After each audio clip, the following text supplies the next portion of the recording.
Telkom University merupakan perguruan tinggi yang selalu menjawab tantangan dalam kemajuan pendidikan dengan mengikuti perkembangan teknologi informasi dan komunikasi. CELO atau Center of E-Learning and Open Education merupakan program yang disiapkan oleh Telkom University dalam menghadapi revolusi industri 4.0, sehingga generasi bangsa Indonesia mampu beradaptasi dan mengikuti perubahan iklim teknologi yang sangat cepat. CELO menyediakan layanan yang mampu menjadi ekosistem bagi model pengembangan pembelajaran yang baru bagi Telkom University, di mana terdapat 3 fokus utama dalam program CELO, yaitu Learner Excellence, Teacher Excellence, dan Institutional Excellence. Dan ketiga pilar tersebut diimplementasikan oleh Telkom University yang akan menghasilkan harmonisasi dalam bentuk pendidikan berkarakter, unggul dalam teknologi, ilmu pengetahuan, dan seni. Program CELO memiliki bagian layanan dan pengembangan yang saling terintegrasi dalam memberikan pendidikan kepada mahasiswa dengan mengkombinasikan pembelajaran secara konvensional dengan pembelajaran jarak jauh atau disebut blended learning. Dalam implementasinya, CELO memiliki beberapa fasilitas dalam mengembangkan model pendidikan tersebut, yaitu yang pertama adalah 14 studio rekaman yang digunakan untuk menghasilkan konten video pembelajaran interaktif. Kedua adalah ruang post-production yang digunakan untuk menghasilkan video dengan materi dan grafis berkualitas tinggi dan berkarakter. Serta adanya sebuah ruang khusus make-up yang bertanggung jawab pada penampilan pengajar di dalam video. Studio yang dimiliki oleh CELO sudah berstandar broadcasting dengan perangkat-perangkat digital yang lengkap. Tentunya akan menghasilkan konten video pembelajaran yang sangat berkualitas, serta ditangani oleh tim ahli yang berpengalaman di setiap studio. Telkom University menggunakan metode belajar konvensional tatap muka di kelas sebagai sarana pembelajaran dan juga didukung oleh metode pembelajaran online dalam menyampaikan materi perkuliahan. Pada metode perkuliahan online, terdapat konten video materi yang harus disampaikan di mana dosen atau pengajar mata kuliah tersebut harus melakukan rekaman di studio CELO. Proses rekaman atau syuting ini dimulai dari materi yang sebelumnya sudah dibuat oleh dosen pengampu sesuai aturan. Selanjutnya, dosen pengampu melakukan syuting sesuai materi yang diajarkan. Agar menghasilkan video pembelajaran yang interaktif, hasil rekaman dari studio diolah oleh tim video editor, di mana pada bagian ini dilakukan standarisasi video agar memiliki kualitas dan visual yang berkarakter, sehingga materi yang disampaikan dapat dengan mudah diterima oleh mahasiswa. CELO menyediakan layanan yang memfasilitasi mahasiswa agar dapat melakukan perkuliahan dimanapun dan kapanpun melalui jaringan internet yang disebut e-learning. Pada layanan ini, mahasiswa dapat melihat materi yang diberikan oleh dosen pengampu baik dalam bentuk dokumen maupun video, serta terdapat konten lain dalam mendukung materi pembelajaran seperti forum diskusi, buku ajar, link referensi, serta dapat mengerjakan kuis yang sudah disediakan oleh dosen. Dengan adanya e-learning tersebut, mahasiswa sudah terlebih dahulu mengetahui materi yang terdapat pada perkuliahan, sehingga dosen pengampu bisa melakukan evaluasi di kelas tatap muka selanjutnya. Telkom University bersama CELO akan selalu memberikan layanan dan model pengembangan pembelajaran yang dibutuhkan oleh generasi mendatang.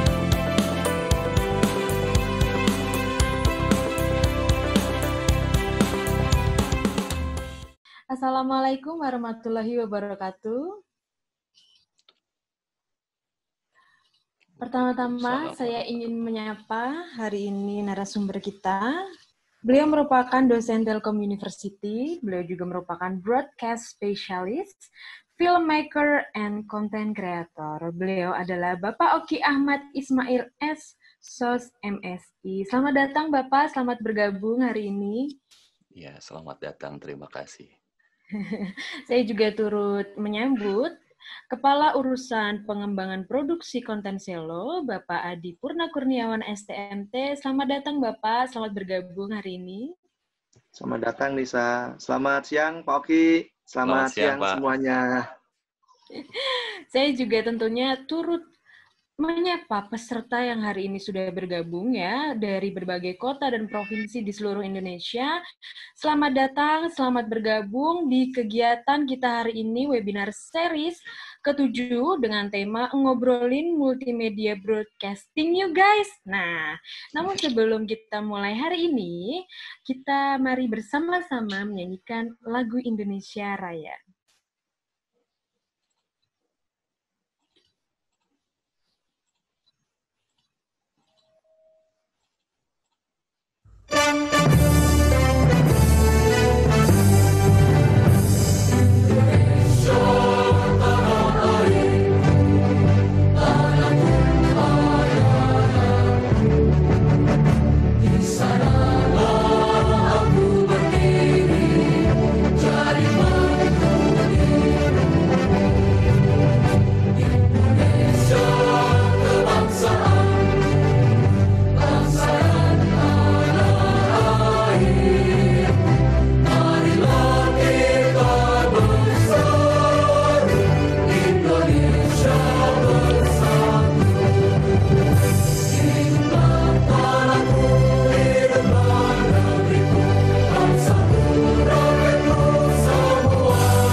Baik, untuk agenda selanjutnya yaitu sambutan dan pembukaan oleh Kepala Urusan Pengembangan Produksi Konten Selo kepada Bapak Adi Purna Kurniawan. Kami persilahkan Bapak. Terima kasih Nisa. Assalamualaikum warahmatullahi wabarakatuh. Selamat siang Pak Oki. Selamat siang Pak. Terima kasih atas kehadirannya di studio kami yang sangat sederhana ini Pak. Sama-sama, Alhamdulillah. Selamat datang semuanya teman-teman dari SMK dan SMA Sederajat. Di sini saya sebentar saja ingin melaporkan beberapa informasi terkait webinar kita. Tidak terasa kita sudah memasuki seri ke-7. Nah, ini siapa saja nih yang kira-kira sudah mengikuti dari sesi 1 sampai sesi 7 ini. Nah, sampai sesi 7 ini kita akan membahas tentang broadcasting multimedia. Nanti akan ditemani oleh Pak Oki. Nah, sebelumnya saya ingin memberikan sedikit informasi mengenai sebaran peserta di webinar sesi 7 ini. Total yang mendaftar tercatat ada 288 peserta. Nah, ini juga terbagi ke beberapa provinsi. Hampir hampir banyak provinsi di Indonesia dan masih paling banyak ada di Jawa Barat. Baik, untuk mempersingkat waktu, saya kembalikan kepada Anissa. Silahkan. Baik, terima kasih Bapak. Nah, teman-teman, sebelum kita masuk kepada setting session, saya ingin menjelaskan beberapa poin penting nih yang harus teman-teman tahu. Yang pertama yaitu mengenai Q&A, di mana teman-teman dapat mengajukan pertanyaan dengan menuliskan pertanyaan kalian di Q&A room. Nah, untuk teman-teman yang punya pertanyaan yang kok saya nanya tapi kok udah ada yang sama ya pertanyaannya ya, mirip banget deh maksudnya dan intinya gitu. Nah, teman-teman hanya perlu menekan thumbs up, di mana nanti pertanyaan tersebut akan terfollow up dan akan menjadi pertanyaan yang direkomendasikan untuk dijawab oleh narasumber. Nah, nanti juga ada nih pertanyaan nanti yang akan diberikan oleh narasumber yang wajib dijawab oleh teman-teman. Caranya gimana? Teman-teman hanya perlu menekan raise your hand. Nah, itu aja. Caranya gampang kan? Nanti akan kelihatan tuh siapa nih yang akan yang pertama kali angkat tangan. Nah, itu dia yang berhak menjawab. Nah, hari ini lagi-lagi akan dibagikan 5 door prize yang menarik. Apa itu? Door prize-nya adalah PIN SMB Telkom University, di mana PIN tersebut merupakan PIN yang dapat digunakan untuk mendaftarkan diri teman-teman pada seleksi penerimaan mahasiswa baru di Telkom University. Nah, untuk lebih lengkapnya nanti ada sedikit video deh. Nanti bisa menyimak video tentang SMB Telkom University. Nah, untuk selanjutnya, poin yang terakhir yang ingin saya sampaikan adalah mengenai feedback.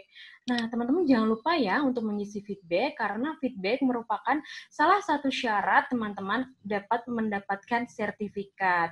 Nah, di mana Kak ngisinya, link feedback-nya gitu kan, nanti akan diinformasikan di tengah-tengah acara. Pantengin terus ya di chatroom-nya juga ya, gitu. Nah, feedback akan ditutup jam 5, jadi teman-teman jangan lupa ya, mungkin yang ngabuburit sambil, aku belum ngisi link feedback. Nah, jangan lupa ya, nanti kebablasan ngabuburit, keasikan, lupa lagi gitu kan ya. Nah, langsung saja, mari kita bersama-sama menyimak video cuplikan tentang SMB Telkom University dan saat ini Telkom University sedang membuka pendaftaran apa sih? Nah, langsung saja yuk kita simak.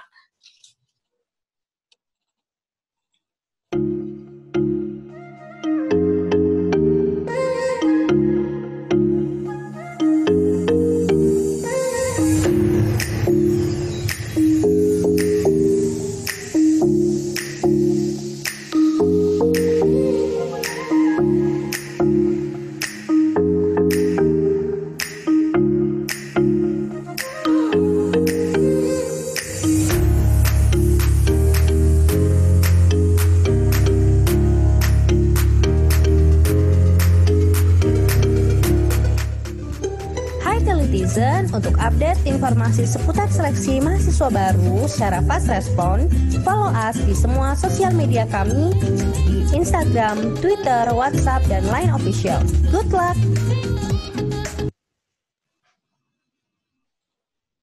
Nah, itu tadi cuplikan tentang SMB Telkom University. Nah, bolehlah teman-teman kepoin gitu, apa ya itu. Nah, untuk lebih lengkapnya juga sekali lagi saya menginformasikan bisa mengunjungi website resminya yaitu di smb.telkomuniversity.ac.id. Nah, sebelum kita memanggil narasumber kita hari ini untuk sharing session, ada sedikit video profile narasumber kita hari ini. Nah, yuk kita mari sama-sama menyimak.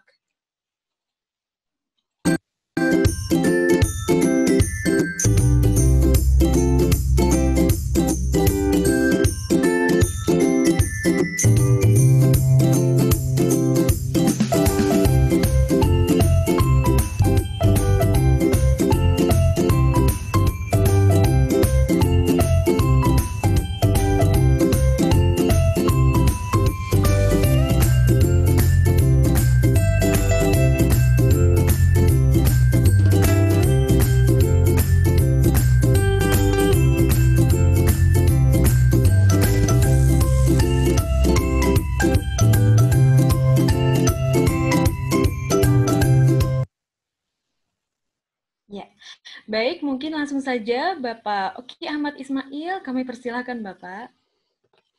Baik, terima kasih. Assalamualaikum semuanya, semangat pagi. Mudah-mudahan semangat ya di sana seperti layaknya saya juga semangat di sini untuk memberikan materi terkait dengan broadcasting multimedia. Dan tentu saja sebelumnya selain tadi sudah diperkenalkan melalui video, izinkan saya memperkenalkan diri lagi. Nama saya Oki Ahmad Ismail, tapi biasa dipanggil Oki Ais. Saya dosen dari Ilmu Komunikasi di Telkom University, Fakultas Komunikasi dan Bisnis. Nah, saya juga aktif bermedia sosial, nanti boleh cari Instagram saya. Oke, ngobrolin broadcasting multimedia, tentu saja di era sekarang pasti akan sangat menarik sekali karena kalau kita melihat broadcasting, perkembangannya sudah sangat luar biasa dari mulai media konvensional yang mungkin saat ini juga media-media tersebut masih kita gunakan dan masih kita pakai untuk menerima informasi. Tapi tidak dapat dipungkiri pada era sekarang juga bahwa broadcasting multimedia ini mengarah sudah kepada perkembangan teknologi, yaitu yang disebut dengan konvergensi media.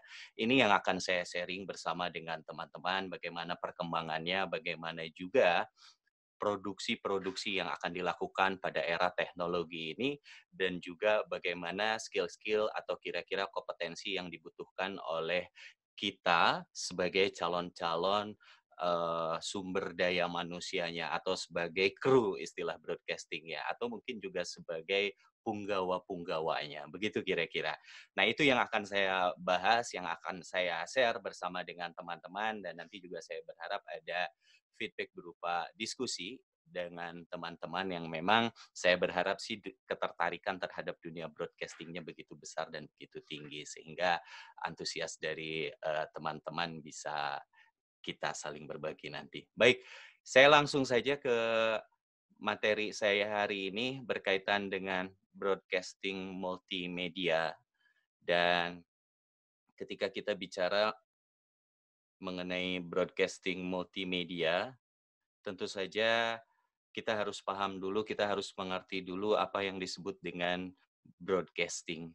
Nah, secara teorinya, kalau broadcasting itu disebut sebagai proses pengiriman informasi berupa gelombang elektromagnetik ke berbagai tempat, gitu ya. Jadi ada pesan, ada konten, ada informasi, apapun itu informasinya, apapun itu pesannya yang dikirimkannya melalui gelombang elektromagnetik, itu adalah broadcasting. Nah, kalau menggunakan gelombang elektromagnetik, dalam benak kita sudah pasti ada dua platform media. yaitu televisi dan radio. Mereka menggunakan gelombang ini untuk disebarluaskan kepada halayak luas tentu saja. Nah, dari konteks produksinya, maka ini memerlukan sebuah produksi yang panjang. Terlebih medianya adalah media konvensional. Yang saya sebut media konvensional di sini adalah media yang mainstream, media yang umum. Nah, media-media umum ini memerlukan produksi yang panjang. Bagaimana pesan itu diolah? Kan kita tahunya ya ujug-ujug bisa nonton aja TV, denger aja radio gitu. Padahal di balik itu semua ada upaya-upaya dalam memproses pesan-pesan tersebut yang panjang. Mulai dari pengolahan pesannya, lalu kemudian dikemas sedemikian rupa, gambarnya diedit, suaranya diedit juga, lalu digabungkan menjadi satu paket dan disampaikanlah dengan menggunakan gelombang elektromagnetik ini. Nah, inilah yang disebut dengan broadcasting. Yang berikutnya adalah multimedia. Multimedia ini istilahnya berkembang di tahun 90-an ke sini seiring dengan perkembangan internet di Indonesia. Nah, perkembangan di internet di Indonesia ini merupakan sebuah kemajuan teknologi yang akan berbanding lurus dengan konten-konten broadcasting tentu saja, karena broadcasting juga ada keterkaitan dengan multimedia, gitu ya. Nah, sekarang kita pahami dulu apa itu multimedia. Penggunaan komputer untuk menyajikan atau menggabungkan teks, di situ ada teks, di situ ada animasi, di situ ada suara, ada gambar, video dengan tools, ya, alat bantu, lalu kemudian menggunakan link, sehingga pengguna dapat berinteraksi, pengguna dapat berkomunikasi, gitu. Kalau tadi dalam broadcasting hanya menyampaikan melalui gelombang elektromagnetik saja, sehingga bisa didengar di rumah, lalu kemudian ditonton di rumah, sehingga konteks komunikasinya itu satu arah. Dan masyarakat audiensnya, atau penonton atau pemirsanya, itu pasif. Nah, berbeda dengan eranya multimedia saat ini, di mana pemirsa atau audiensnya itu sudah bisa berkomunikasi secara langsung dan memberikan feedback langsung terhadap pesan yang dia terima. Ya, teman-teman sekarang bisa langsung memberikan komen gitu ya, memberikan simbol-simbol dalam bentuk emoticon terhadap informasi-informasi yang teman-teman terima. Nah, itu merupakan bagian daripada kecanggihan teknologi berupa multimedia yang menggunakan komputer. Nah, di situ ada perkembangan, ya, ada transisi dari media konvensional ke media-media yang seiring perkembangan teknologi tadi, yang saya sebut istilahnya adalah media konvergensi. Nanti kita bahas ini. Jadi framing kita hari ini adalah membahas bagaimana perkembangan media mainstream dari media konvensional ke media-media yang sifatnya new media atau konvergensi, di mana mereka menggabungkan menjadi sebuah platform dengan menggunakan alat-alat yang ada di dalam internet yang kita sebut sebagai multimedia. Oke. Nah, ketika kita bicara broadcasting, kita bicara multimedia, tadi sudah sama-sama kita lihat di slide saya sebelumnya bahwa di dalamnya ada konteks pesan. Nah, broadcasting, multimedia, sama-sama menyampaikan informasi melalui platformnya masing-masing atau melalui device atau melalui alatnya masing-masing. Yang terpenting di dalamnya adalah pesan. Pesan yang disampaikan kepada halayak. Bisa itu berbentuk hiburan, bisa itu berbentuk informasi dalam berbagai konteks, politik, ekonomi, sosial, budaya, dan lain sebagainya. Itu adalah pesan-pesan yang kita terima atau yang disampaikan oleh platform broadcasting ataupun juga multimedia. Nah, pesan itu ketika disampaikan kepada halayak yang luas, ketika disampaikan kepada halayak massa yang besar, tidak terbatas dengan ruang dan waktu, kalau kita mengerucut pada konteks komunikasi, disebut sebagai komunikasi massa. Nah, kita bisa lihat di sini. Apa itu komunikasi massa? Ini merupakan satu bentuk komunikasi yang memanfaatkan saluran media, ya, dengan menggunakan alat media itu sendiri. Sehingga ketika kita mau berkomunikasi dengan halayak yang luas, menyampaikan pesan atau informasi kepada massa yang besar, maka kita memerlukan konteks komunikasi. Karena saya dari ilmu komunikasi, maka konteks komunikasi itu ada banyak, teman-teman. Jadi, misalnya, komunikasi antar satu orang dengan orang yang lain disebutnya komunikasi interpersona atau antar individu. Komunikasi dengan diri sendiri juga ada yang disebut dengan komunikasi intrapersonal. Komunikasi dengan kelompok, kelompok kecil, kelompok besar. Lalu kemudian ada lagi yang disebut dengan komunikasi organisasi. Ada juga kemudian yang disebut dengan organisasi atau komunikasi massa. Nah, komunikasi massa ini yang disebut dengan konteksnya apabila kita berkomunikasi atau menyampaikan pesan kepada halayak luas. Tidak terbatas ruang dan waktu, satu kali informasinya disebarkan, maka informasi itu menyebar. Nah, tadi kan saya menyebut ada media konvensional atau mainstream, lalu kemudian ada media, katakanlah new media atau media baru setelah masuk era perkembangan internet. Ini. Nah, pada saat media konvensional atau televisi-televisi yang umum kita lihat atau kita gunakan untuk menerima informasi, atau mungkin juga radio untuk menerima informasi, atau mungkin koran, majalah, dan lain sebagainya yang umum yang kita gunakan, itu sifatnya audiensnya pasif. Kenapa pasif? Karena informasi yang disampaikan oleh media, halayak akan menerima tanpa ada interaksi. Sehingga stimulus kita terus-terusan diberikan informasi-informasi. Ya, bahasa ininya dicekoki informasi, begitu ya. Sehingga masyarakatnya diam. Kalau dalam teori komunikasinya kita sebut sebagai jarum hipodermik.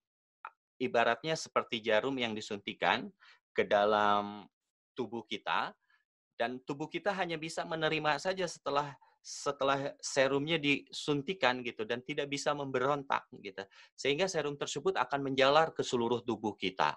Nah, itu yang disebut dengan informasi melalui media mainstream. Walaupun media mainstream juga perkembangannya sudah berkembang karena dari sisi produksinya juga sudah cepat menyampaikan informasinya begitu. Nah, jadi poin pentingnya adalah dalam dunia broadcasting, kita tarik ke dalam konteks komunikasi yang disebut dengan komunikasi massa. Artinya, kita sedang berkomunikasi dengan halayak massa. Jadi nanti kalau teman-teman tergabung ke dalam atau menjadi kru daripada televisi, radio, atau media-media online lainnya, maka teman-teman nanti sebagai pemproduksi pesan yang akan disampaikan kepada halayak banyak. Jadi nanti teman-teman berkomunikasi dengan masyarakat yang luas. Gitu ya. Nah, yang namanya komunikasi massa, ini sudah pasti memerlukan media. Berbeda dengan komunikasi individu. Individu ini agar komunikasi itu bisa efektif tentu harus tatap muka. Walaupun sekarang sudah ada alat yang disebut dengan handphone atau mungkin melalui perantara gitu komunikasi antar videonya, tapi akan lebih efektif dengan tatap muka. Nah, komunikasi massa pun ini sama. Agar pesannya bisa sampai, maka dia memerlukan alat. Alatnya apa? Yang kita sebut sebagai media massa. Nah, media massa ini yang akan kita bahas. Kenapa saya singgung komunikasi? Karena ini berkaitan satu sama lainnya, karena kita bicara juga tentang media sebagai alat untuk penyampaian pesannya. Nah, media ini adalah merupakan alatnya. Alat untuk menyampaikan pesan kepada halayak luas. Kalau tidak ada alat, maka pesan yang kita sampaikan sudah pasti tidak akan sampai kepada halayak. Contohnya, bagaimana pemerintah sekarang menerapkan misalnya tentang PSBB kepada halayak. Bagaimana masyarakat bisa tahu, oh ternyata PSBB, pembatasan sosial berskala besar itu, di tempat saya dari tanggal sekian sampai dengan tanggal sekian. Lalu kemudian saya tidak boleh berkumpul. Lalu kemudian harus menjaga jarak, social distancing, dan lain sebagainya. Itu kita bisa tahu dari mana? Tentu saja melalui media. Dan pemerintah menginformasikan ini tentu saja menggunakan alat sehingga informasinya bisa menyebar secara rata dan luas. Nah, berikutnya, kita sebelum masuk ke dalam bagaimana broadcasting ini berevolusi menjadi sebuah media konvergensi, saya akan bahas dulu sedikit perkembangan daripada broadcasting di Indonesia, terutama media televisi. Nah, bagaimana sejarah perkembangan kok di rumah kita ini ada sebuah layar ajaib yang memberikan informasi kepada kita, lalu kemudian kita menjadi serba tahu, begitu ya. Dan dunia ini terasa dekat, begitu istilahnya. Nah, perkembangan ini dimulai dari tahun 1962, teman-teman. Jadi, dulu TVRI pertama kali mengudara itu hanya menyiarkan kemerdekaan 17 Agustus, upacara kemerdekaan 17 Agustus saja. Jadi setelah upacara itu nggak ada lagi, hilang lagi. Dan kebetulan pada tahun 1962, pada saat itu Indonesia ditunjuk sebagai tuan rumah Asian Games untuk pertama kalinya. Saat itu Indonesia berbenah, hajatan besar, presidennya masih Bung Karno pada saat itu, dan TVRI melakukan liputan perdananya terkait dengan hajat besar Asia dalam dunia olahraga tersebut. Sehingga masyarakat Indonesia pada saat itu, walaupun terbatas karena tidak semua memiliki televisi, dan disinilah awal mula bagaimana dunia broadcasting itu bermunculan di Indonesia sampai dengan saat ini. Jadi dimulai sejarahnya itu di tahun 1962, di mana TVRI pada saat itu melakukan siaran perdana. Nah, pada saat itu TVRI berada di bawah naungan pemerintah. Jadi laporannya ke Departemen Penerangan pada saat itu. Dan hanya memberikan informasi-informasi terkait dengan kebijakan-kebijakan pemerintah saja.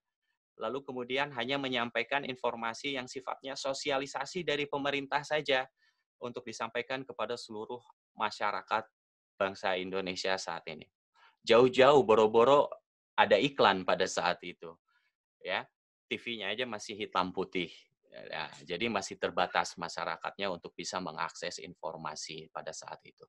Ya. Kalau radio pada saat itu sudah ada, tapi masih jangkauannya terbatas dan sifatnya masih radio-radio komunitas. Oke, kita bahas televisi dulu.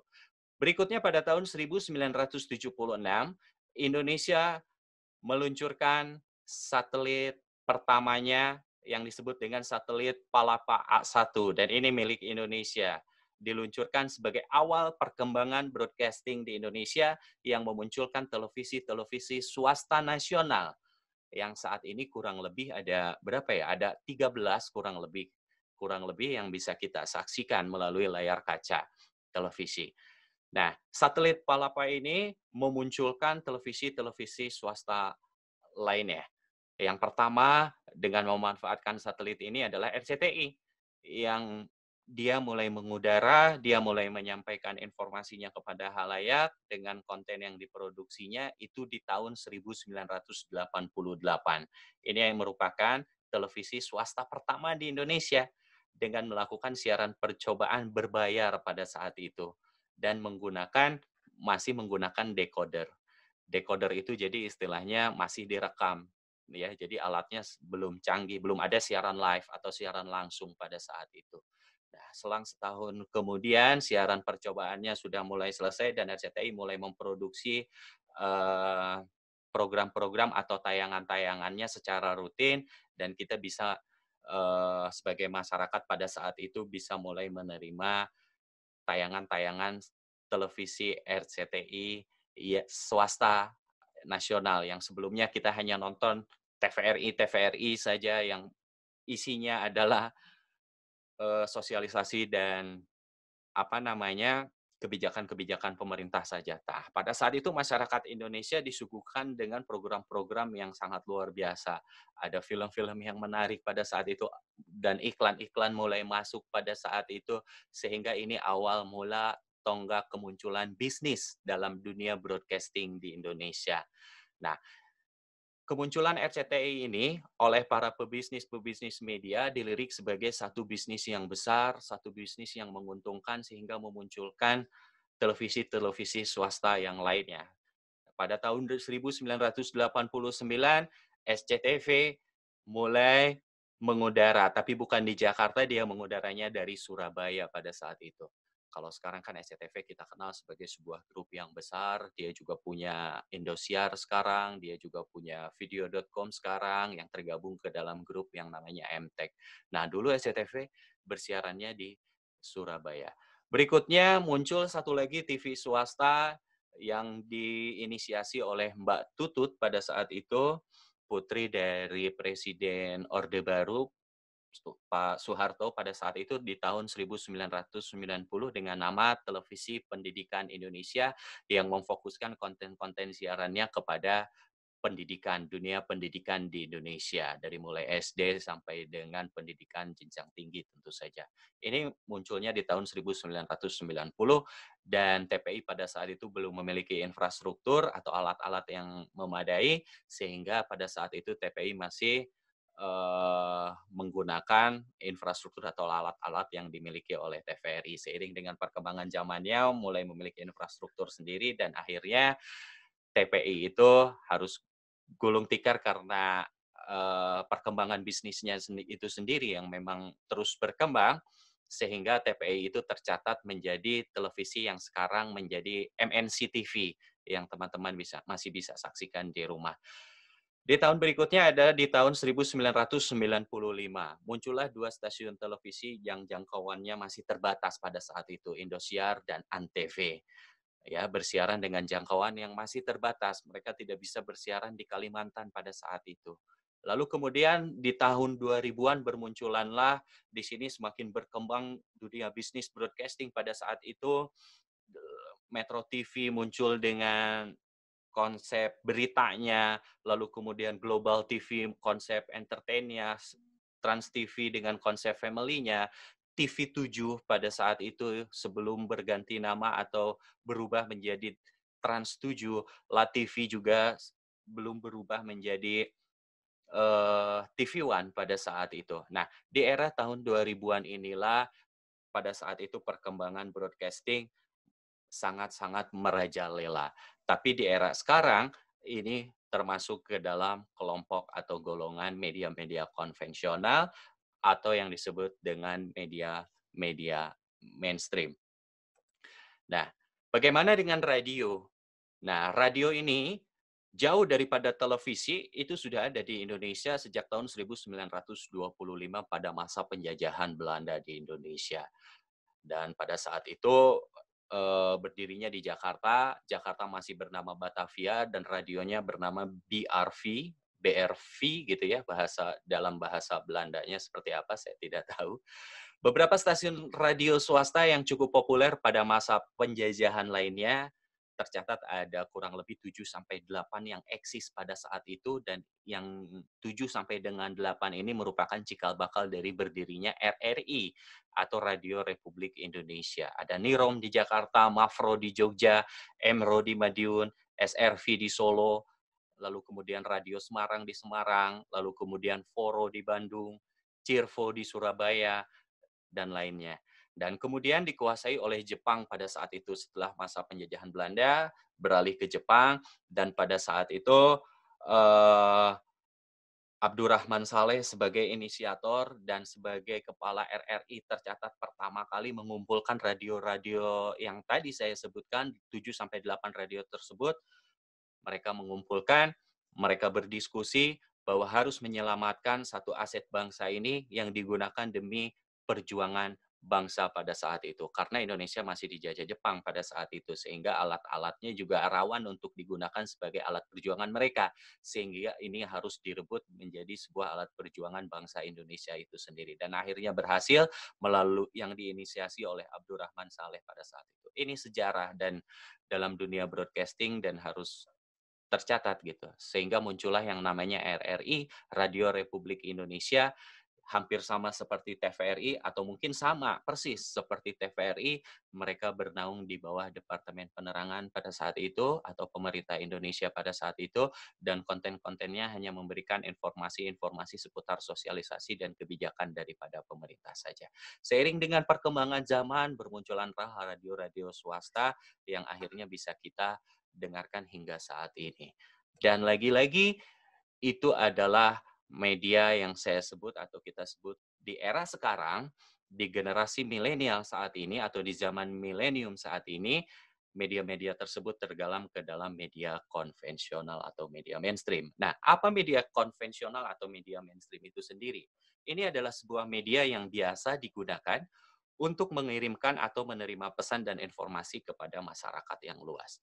Jadi bayangkan teman-teman kalau pada saat itu kita nonton televisi TVRI yang masih hitam putih, jam-jam tertentu pada saat itu, sehingga sangat ditunggu sekali oleh masyarakat Indonesia informasinya, dan sekali lagi masyarakatnya pasif. Begitu ada informasi yang disampaikan oleh televisi tersebut, kita hanya bisa menerima begitu saja tanpa kita bisa melakukan interaksi seperti saat ini gitu. Nah, begitu juga dengan radio. Radio pada saat itu juga sama. Kita tidak bisa yang namanya request lagu. Kita tidak bisa yang namanya kirim-kirim salam di radio gitu ya. Kalau era saya dulu masih kirim-kirim salam. Kalau mungkin teman-teman sekarang udah nggak zamannya lagi ya. Lewat lagu tuh. Nah, sekarang udah nggak zamannya lagi. Sekarang teman-teman mengakses informasi itu udah melalui jari-jari tangan. Ya, kalau dulu berita itu melalui radio atau televisi, sekarang istilahnya news on your finger, dalam jari-jari kita gitu, dalam jari-jari teman-teman semuanya gitu. Sekali klik saja, sekali geser, scroll, klik, maka informasi itu dengan cepat sudah bisa kita akses gitu. Nah, media konvensional ini juga terbatas dengan kecepatan informasinya. Kenapa? Misalnya begini, misalnya kita bicara dalam konteks berita misalnya. Ada satu kejadian, satu pasar kebakaran misalnya. Nah, pada saat itu wartawan akan datang. Mereka mengumpulkan data-data tentang kejadian kebakaran tersebut, lalu kemudian setelah dikumpulkan data-datanya dan dirasa cukup, dia akan kembali ke kantor dan melakukan sebuah proses. Nah, proses ini sebelum bisa dinikmati oleh halayak atau ditonton oleh halayak, memerlukan proses yang panjang.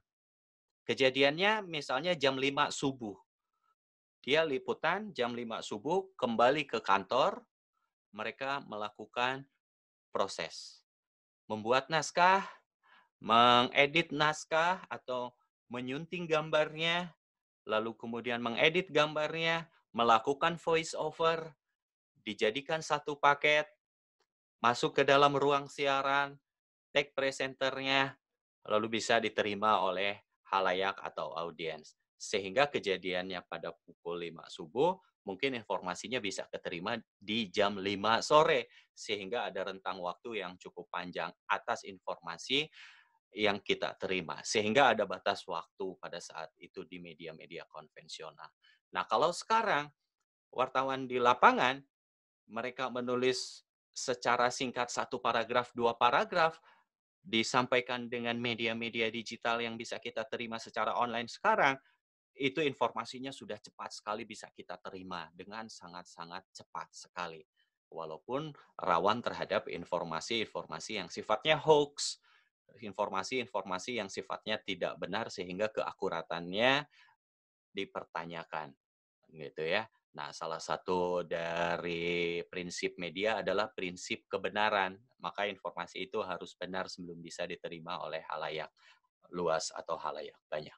Nah, berikutnya, inilah yang saya sebut dengan media konvergensi. Di era sekarang, media-media yang sifatnya konvensional tadi, seiring dengan bertumbuhnya perkembangan teknologi, tercatat di tahun 90-an internet mulai masuk ke Indonesia dan berkembang pada saat itu, ya, dari mulai broadband 2G misalnya, 3G, 4G yang sekarang bisa kita nikmati di Indonesia, belum lagi 5G nanti.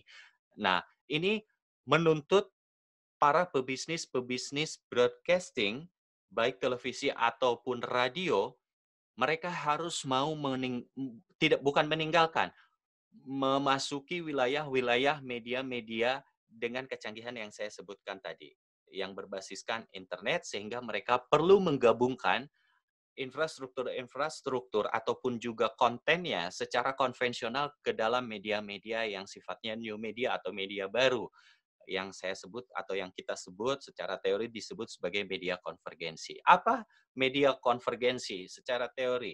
Di sini teman-teman bisa lihat konvergensi media ini adalah penggabungan atau pengintegrasian media-media yang ada untuk digunakan dan diarahkan ke dalam satu titik tujuan. Kata kuncinya di sini adalah penggabungan, pengintegrasian. Ya, jadi penggabungan infrastruktur yang lama, konten yang lama, yang mainstream digabungkan dengan infrastruktur yang baru, yang serba digital, yang bisa diakses dengan cepat pula. Kalau misalnya media-media yang konvensional itu tidak mengkonvergensikan dirinya atau tidak menggabungkan dirinya ke dalam platform-platform digital, maka dia akan ketinggalan secara kecepatan informasi. Nah, media itu untuk menyampaikan informasi kepada halayak, modalnya adalah kecepatan informasi. Kalau informasinya cepat, lalu kemudian dengan otomatis dia akan mendapatkan share penonton yang banyak atau viewers yang banyak. Ya, jadi dulu-duluan cepet-cepetan nih. Nah, pada saat itu dengan otomatis pula kalau penontonnya sudah banyak, maka akan berdampak kepada yang disebut dengan rating. Rating bagus, pengiklan juga akan masuk, bahkan kalau sudah penuh dalam satu program pengiklan tersebut, maka harganya pun juga akan naik. Inilah bisnis media, teman-teman. Inilah bisnis broadcasting, teman-teman. Sehingga kalau misalnya tidak mengkonvergensikan dirinya, maka media tersebut akan ketinggalan. Baik secara bisnisnya, secara profitnya, ataupun juga secara infrastrukturnya atau secara teknologinya, dia akan jauh ketinggalan dan tidak mampu bersaing, berkompetisi dengan media-media yang sudah mengkonvergensikan dirinya. Nah, sekali lagi secara teori, konvergensi media ini merupakan penggabungan atau pengintegrasian media-media yang ada yang digunakan dan diarahkan ke dalam satu titik tujuan. Nah, istilah ini mulai banyak digunakan sejak tahun 90-an seperti yang saya sampaikan tadi. Istilah ini muncul ketika dunia internet masuk dan berkembang di Indonesia. Nah, ini umum dipakai dalam perkembangan teknologi digital, integrasi teks, angka, gambar, video, dan suara. Nah, platform yang menggabungkannya itu apa? Ya, internet menjadi satu kunci. Media itu bisa masuk ke dalam wilayah konteks media konvergensi. Nah, sekarang kita lihat ya, munculnya fenomena konvergensi media ini ya memaksa media-media konvensional ini melebarkan sayapnya dan masuk ke dalam jaringan internet untuk dapat mempertahankan atau memperluas bisnisnya. Seperti yang saya sampaikan barusan, kalau misalnya media-media konvensional tadi tidak melebarkan sayapnya, mengintegrasikan dirinya, mengintegrasikan tuh menggabungkan ke dalam media-media yang sifatnya konvergensi atau digital, maka dia akan ketinggalan, baik secara kompetisi ataupun secara infrastrukturnya. Contohnya banyak sekali, teman-teman. Bisa kita lihat di sini. Nah, perkembangan teknologi ini memberi pengaruh pada gaya hidup masyarakat juga. Nah, sekarang masyarakatnya juga dalam menerima informasi atau mengkonsumsi informasi sudah berdasarkan kepada kuota, bukan lagi kepada listrik di rumah, gitu ya. Nah, sekarang mungkin coba kita bertanya pada diri kita masing-masing, berapa jam sehari kita sekarang nonton televisi atau mendengarkan radio di rumah. Mungkin beberapa bagian dari kita sudah jarang sekali nonton TV. Sudah apalagi dengerin radio gitu ya, kalau nggak lagi di mobil misalnya. Nah, ini media-media konvensional yang sudah perlahan atau sedikit demi sedikit itu kita tinggalkan gitu ya. Artinya kita lebih memilih media-media yang sifatnya digital dengan kecepatannya sudah tidak harus dipertanyakan lagi gitu ya. Apalagi kaum rebahan itu menerima informasi itu sudah kayak apa ya? Tiap hari itu terus aja gitu mengakses device-nya, mengakses gadgetnya untuk terus-terusan menerima informasi melalui jari-jari mereka dan tangan-tangan mereka. Nah, perkembangan teknologi ini memberi pengaruh dan gaya hidup masyarakat yang baru juga gitu. Nah, yang dulunya mencari informasi misalnya dengan baca koran gitu. Kalau tadi TV, radio. Nah, sekarang berapa banyak di antara kita yang masih membaca koran? Berapa banyak di antara orang tua kita, kakak-kakak kita, atau kita sendiri yang masih menunggu koran pagi hari, gitu ya, baca koran di teras rumah, gitu ya, nunggu emang-emang atau abang-abang koran nganterin koran. Berapa banyak dari kita, gitu. Saya rasa sudah hampir tidak ada, gitu. Dan saat ini banyak masyarakat yang memilih menggunakan internet untuk bisa mencari berita. Nah, ini sangat perubahannya terasa sekali. Memaksa para pebisnis media-media secara konvensional tadi mengkonvergensikan. Nah, teman-teman bisa lihat contohnya yang disebut dengan konvergensi media ini. Misalnya radio. Sekarang radio sudah mengkonvergensikan sehingga kita bisa mendengar radio tersebut secara streaming, kapanpun dan dimanapun. Kalau dulu terbatas dengan pemancar secara terestrial, misalnya radio yang bersiaran di Jakarta, kita yang di Bandung nggak bisa mendengarkan radio tersebut. Tapi dengan menggunakan streaming, dengan memanfaatkan atau mengkonvergensikan media tadi ke dalam wilayah-wilayah platform digital, maka radio itu bisa kita dengar dimanapun. Ya, begitu juga dengan televisi. Sekarang televisi teman-teman bisa lihat streaming dari setiap website televisi mainstream. RCTI, SCTV, VTV, One Metro TV, semuanya mereka menggunakan platform-platform streaming untuk bisa menjangkau khalayak yang lebih luas lagi gitu. Sehingga mereka tidak kehilangan pemirsanya karena aset bagi media itu adalah pemirsa. Ya, aset terbesar itu adalah pemirsa. Nah, mereka tuh berebut pemirsa sebanyak-banyaknya yang nantinya akan dikomodifikasi. Komodifikasi itu dirubah menjadi sebuah nilai-nilai value profit, ya, berupa iklan dan lain sebagainya, sehingga akan menguntungkan. Nah, media-media surat kabar, mereka juga mengkonvergensikan, ya. Kita lihat detik.com ini sudah menjadi sebuah media yang memanfaatkan platform digital, ya. Pertama kali dengan nama detik.com, dengan media online-nya mereka menyebarkan informasi dengan mengandalkan kecepatan, gitu ya. Maka pada saat itu di era tahun 2000-an, ya, masih banyak media-media konvensional seperti televisi dan radio mengandalkan media-media online untuk dapat memperoleh informasi pada saat itu. Nah, sekarang media-media televisi untuk mengembangkan bisnisnya itu juga mereka membuat media-media online yang sifatnya bisa kita baca, ya. Misalnya Medcom ID dari Metro TV, dia juga bikin website-website portal berita secara online. Kompas juga gitu ya. Lalu kemudian ada video.com. Lalu kemudian ada YouTube.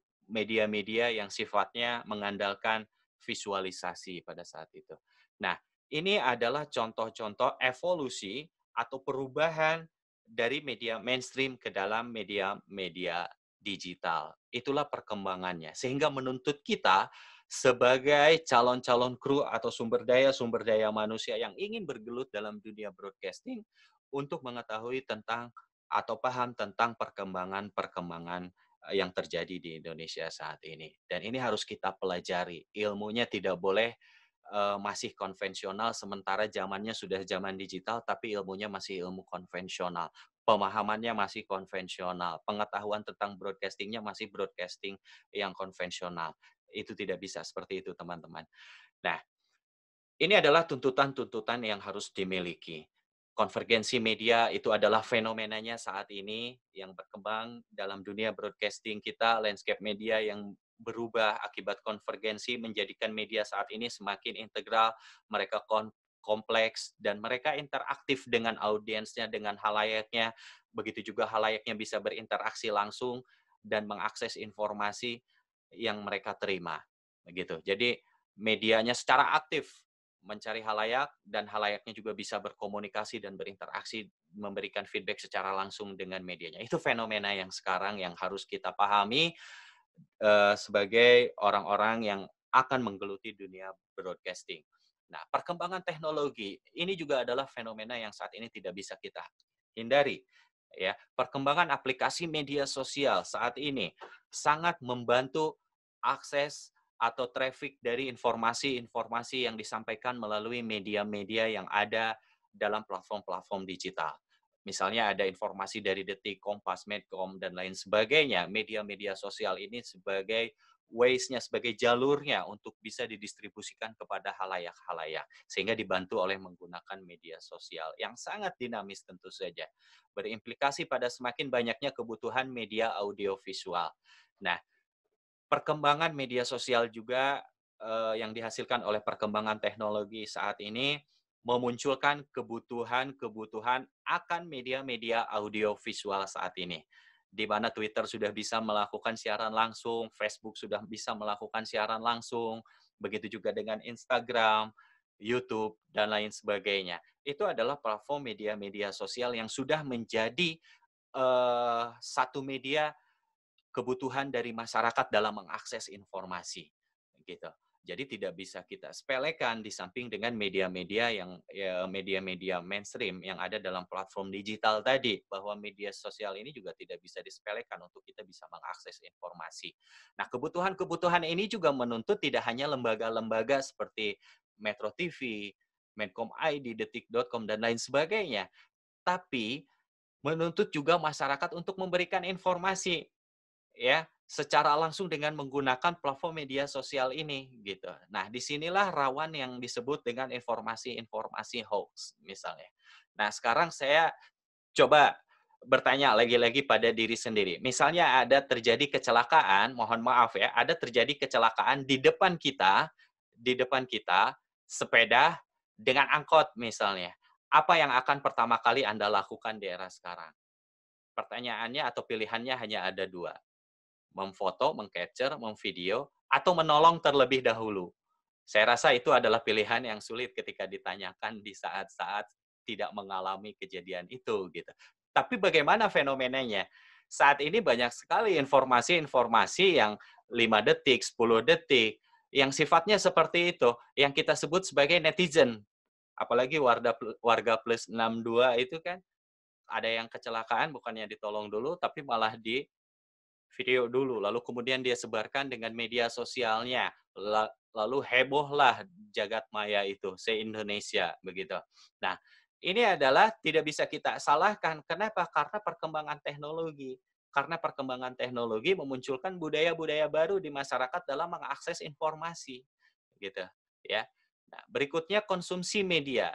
Ada pergeseran penggunaan media dalam mengakses program audio visual. Tadi sudah saya singgung. Berapa banyak di antara kita yang masih menonton televisi, mendengarkan radio? Ada pergeseran dari budaya masyarakat atau kebiasaan masyarakat dalam mengakses informasi saat ini. Informasi lebih banyak diterima oleh masyarakat melalui internet, melalui media sosial, melalui WhatsApp group. Terlepas daripada itu informasinya hoax atau tidak, masyarakat melahap begitu saja. Lalu kemudian mereka bisa berinteraksi secara langsung dan mengkomunikasikan informasi yang mereka terima secara langsung. Ya, mereka konfirmasi apakah benar atau enggak informasi ini. Kalau misalnya kita bijak berarti kita harus bisa mengkonfirmasi. Itulah pentingnya kita sebagai masyarakat memahami tentang yang disebut literasi media. Apalagi di saat ini menjadi penting sekali ya, selain literasi keilmuan kita ya. Nah, literasi media juga saat ini menjadi penting saya rasa karena banyak informasi-informasi atau rawan sekali informasi-informasi yang sekarang sifatnya hoax sehingga dapat menjerumuskan kita dan kita ke dalam wilayah-wilayah ya mohon maaf hukum. Banyak sekali contoh-contohnya saat ini ya. Yang baru saja terjadi adalah Ferdian Paleka misalnya, teman-teman bisa lihat, akhirnya dia harus berurusan dengan polisi karena konten pranknya. Nah, ini juga dituntut kita sebagai masyarakat, sebagai konten kreator, urus paham terkait dengan perkembangan teknologinya tidak bisa kita hindari, tapi kita harus bijak dalam memanfaatkannya, dalam menggunakannya. Gunakan media-media atau perkembangan teknologi ini sebagai sesuatu yang bermanfaat. Lalu kemudian dalam bidang pekerjaan baru, tentu saja ini membuka peluang-peluang kita untuk mendapatkan bidang-bidang pekerjaan-pekerjaan yang baru, artinya lebih luas lagi. Karena kenapa? Platformnya semakin luas. Tidak hanya media konvensional, tapi platformnya semakin luas. Nah, bagaimana kita bisa lihat saat ini pekerjaan-pekerjaan itu tidak hanya dibuat oleh perusahaan-perusahaan digital saja, tapi kita sebagai individu sudah bisa menghasilkan sesuatu dengan memanfaatkan kecanggihan teknologi digital saat ini dengan mengandalkan internet. Maka bermunculanlah yang disebut influencer, bermunculanlah yang disebut dengan vlogger, bermunculanlah yang disebut dengan fotografer dan videografer freelance. Ya, kalau teman-teman senang dengan videografi, dengan fotografi, buatlah konten-konten yang menarik secara visual. Gunakan media-media sosial tersebut sebagai pencitraan diri daripada teman-teman. Kalau dalam ilmu komunikasi ada yang disebut dengan personal branding. Citrakan diri teman-teman itu dengan media sosial teman-teman. Misalnya teman-teman sebagai videografer, maka media-media sosial teman-teman itu citrakan bahwa teman-teman itu sebagai videografer oleh follower-follower daripada teman-teman, gitu ya. Lalu kemudian fotografer juga sama, atau influencer, memberikan motivasi-motivasi kepada halayak di luar sana, sehingga mendatangkan banyak followers yang akan berbanding lurus dengan endorsement misalnya. Nah, ini kan bisa menjadi satu pemanfaatan yang positif, ya, ketimbang dengan konten-konten prank yang tidak ada manfaatnya, lalu kemudian memunculkan polemik, mencari viewers dengan cara-cara sensasi. Saya rasa itu adalah hal-hal yang tidak baik, begitu ya. Jauh lebih baik lagi ketika teman-teman bisa memanfaatkan tersebut dengan mencitrakan diri teman-teman ke dalam hal-hal yang positif. Perubahan yang terjadi di sisi supply dan demand secara bersamaan ini menciptakan ranah dan ragam baru terkait dengan bidang-bidang pekerjaan saat ini.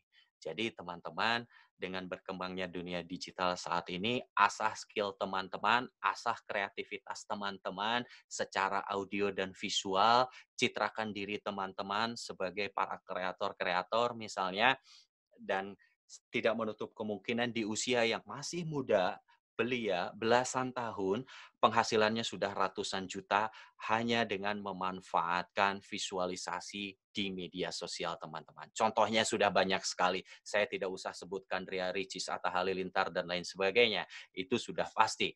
Tapi banyak sekali di luar sana yang dekat dengan kita, mungkin di lingkungan kita yang sudah jadi selebgram dan mereka menghasilkan. Dan mereka sudah ditarik menjadi videografer atau fotografer secara freelance dengan proyek-proyek yang besar, mengerjakan iklan-iklan yang besar, menjadi kru film yang besar. Ya, bagaimana kita kenal dengan Angga Sasongko yang saat ini aktif di media sosial, lalu kemudian membuat film-film pendek yang kemudian akhirnya dia bisa menciptakan Visinema ID yang memang bergelut dalam dunia PH. Ya, kemudian mereka membuat sebuah film. Dan bintang-bintangnya adalah bintang-bintang film yang bersinar di Indonesia tentu saja. Dan itu berangkatnya dari media-media yang sifatnya digital. Oke. Nah, terhadap perkembangan tuntutan teknologi broadcasting yang saat ini semakin hari semakin berkembang. Sekarang kita sudah masuk era digital 4.0.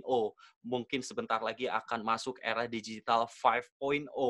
Generasi 5G sebentar lagi akan masuk ke wilayah kita, atau mungkin di negara-negara maju yang lainnya sudah 5G dan lain sebagainya. Dengan 5G aja kecepatannya sudah seperti yang sekarang kita nikmati, apalagi 5G. Ini dituntut semakin kita harus memiliki skill dan kemampuan secara kreatif untuk bisa bergelut dalam dunia broadcasting, teman-teman. Nah, kompetensi apa yang perlu atau yang dibutuhkan pada saat ini dalam dunia broadcasting? Ini perlu kita ketahui juga untuk kita masuk ke dalam dunia broadcasting. Kemampuan dalam pengolahan konten pesan melalui medium audiovisual dengan memanfaatkan teknologi digital, ini penting, harus diketahui oleh kita yang mau masuk ke dalam dunia digital saat ini atau broadcasting digital saat ini. Pahami bahwa kecepatan informasi itu menjadi sesuatu yang penting. Tidak hanya informasinya benar, tidak hanya informasinya akurat, tidak hanya informasinya menghibur, memiliki nilai edukasi penting dan lain sebagainya.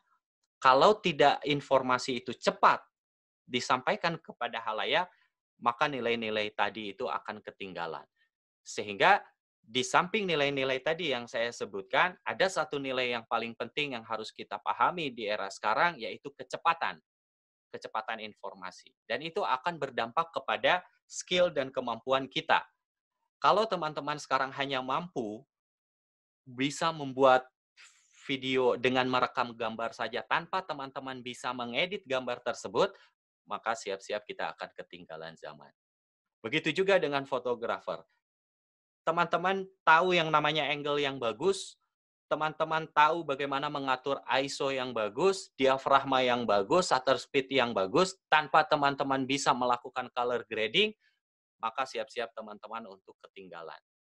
Nah, teman-teman bisa bicara sebagai newscaster, sebagai news presenter di depan kamera, di depan publik, lalu kemudian teman-teman juga tidak bisa menulis naskah berita, siap-siap teman-teman juga akan ketinggalan. Artinya apa? Tuntutannya apa? Saat ini diperlukan adalah sumber daya yang multitasking. Multitasking itu apa? Skill-nya banyak, menumpuk gitu. Tapi dalam satu jalur gitu ya. Misalnya videografi dari hulu sampai hilirnya kita harus pahami. Dari mulai konsep, penulisan naskah, praproduksi, produksi sampai post produksinya, pasca produksinya, teman-teman harus paham gitu ya. Jadi nggak ada lagi ketika kita masuk ke dalam industri, misalnya datang melamar ke perusahaan, kamu mau melamar sebagai apa? Saya melamar sebagai kameramen misalnya, karena saya jago sekali mengatur diafragma, lensa, dan lain sebagainya. Pokoknya kameramen banget gitu. Tapi begitu dites teman-teman untuk membuat naskah, gitu ya, naskah berita, gitu, atau kemudian stand up untuk melaporkan secara reportase, teman-teman nggak bisa. Maka siap-siap teman-teman akan ketinggalan dengan kompetitor-kompetitor lainnya. Artinya, kecepatan informasi yang ada dalam dunia teknologi, perkembangan teknologi digital saat ini menuntut kita harus memiliki talent-talent yang tidak cukup dengan satu keahlian saja. Gitu ya. Tenaga profesional yang multitasking, yang tidak terpaku pada satu keahlian saja, dalam dunia broadcasting saat ini, itulah yang diperlukan. Coba bayangin saja sekarang. Satu grup media itu punya berapa platform media? Sebut saja misalnya RCTI. RCTI itu jelas, itu adalah televisi. Tapi dia punya media-media online lainnya. Begitu juga dengan Trans TV. Gitu ya. Mereka punya detik.com. Sehingga ketika wartawannya turun ke lapangan, dapat satu kejadian perkara, misalnya dapat satu berita di lapangan, dia harus mengambil gambar, dia harus meliput dengan cara produksi televisi, lalu kemudian dia juga harus mengirim beritanya untuk media online-nya yang disebut dengan Detik News. Sehingga Anda harus membuat berita atau informasi dalam 2 platform. Ya. Kalau kita tidak memiliki skill ini, tidak memiliki kemampuan ini, maka kita akan ketinggalan. Dan ini akan berlaku atau mungkin lebih canggih lagi selama 5 tahun dan 10 tahun ke depan, teman-teman, dalam dunia broadcasting. Sehingga orang-orang yang saat ini itu adalah orang-orang yang harus memiliki kompetensi dan skill yang baik dalam dunia broadcasting seiring dengan perkembangan teknologi tadi. Sehingga poinnya adalah individu saat ini yang mau bergelut dalam dunia broadcasting, dia harus memiliki skill-skill yang tidak hanya satu skill saja. Asah perdalam skill dari teman-teman, kreativitas teman-teman. Kalau misalnya suka dengan videografi, pelajari dari hulu sampai hilirnya. Dari praproduksinya, dari produksinya sampai dengan post-produksinya.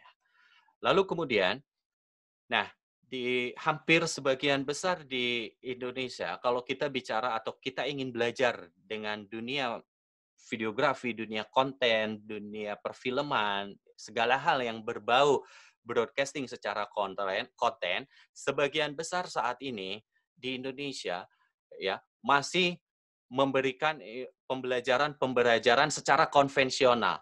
Padahal eranya sudah era digital seperti yang saya sampaikan tadi, gitu ya. Nah, mereka yang kita sering pahami gitu ya, maksudnya yang sering kita tahu atau yang sering kita dapatkan adalah pembelajaran secara konvensional, ya. Belajar tentang film, filmnya film konvensional, alat caranya gitu ya. Liputan caranya cara yang konvensional, gitu ya. Syuting caranya cara yang konvensional. Semuanya masih berbasis media konvensional. Sementara kebutuhan atas konten digital audiovisual itu semakin banyak saat ini. Alat-alat sudah begitu canggih dan kita harus pelajari terkait dengan itu demi memenuhi kebutuhan teknologi informasi. Nah, kebetulan di Telkom University, di prodi saya terutama ilmu komunikasi, ya, ilmu komunikasi, Fakultas Komunikasi dan Bisnis Telkom University, ada satu program studi yang mungkin nanti akan juga muncul, yang namanya Digital Content Broadcasting, ya, yang menghususkan memproduksi, mengolah, dan menyampaikan informasi serta mendistribusikan informasi kepada halayak, memfokuskan pada konsep-konsep digital, bukan lagi kepada konvensional.